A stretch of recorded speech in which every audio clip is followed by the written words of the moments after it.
Et voilà pour mon champion! La nouvelle console que tu voulais tant. Allez, déballe ça, on va faire une partie tous les deux ce soir. Trop cool, merci. Allez, montre-moi ça. Maman, moi aussi, je pourrais jouer un peu avec vous?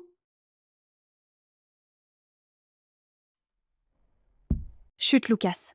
Non, ce soir c'est une soirée père-fils pour eux. Écoute, ton beau-père est très fatigué par le travail en ce moment. Prends ton livre et va dans ta chambre s'il te plaît. Ne fais pas d'histoire.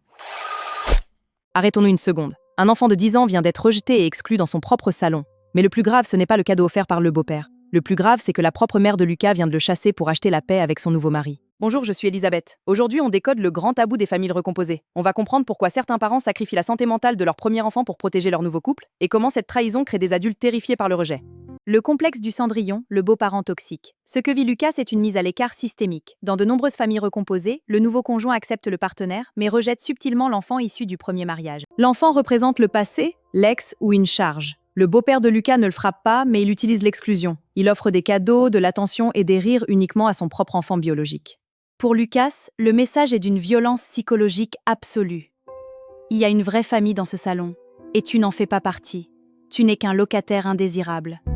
Mais le vrai traumatisme de Lucas, ce n'est pas son beau-père, c'est sa mère. Pourquoi la mère de Lucas ne défend-elle pas son fils? Parce qu'elle est terrorisée à l'idée de perdre sa seconde chance amoureuse. Elle craint que si elle recadre son nouveau mari, il la quitte ou crée un conflit.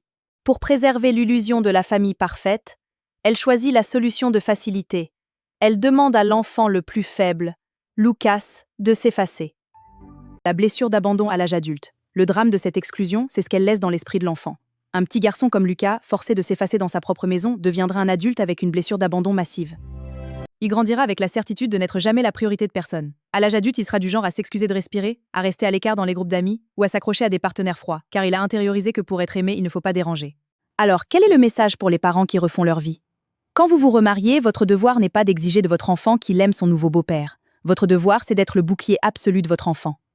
Si votre nouveau conjoint est incapable de traiter votre enfant avec respect, équité et inclusion, ce conjoint n'a rien à faire dans votre maison.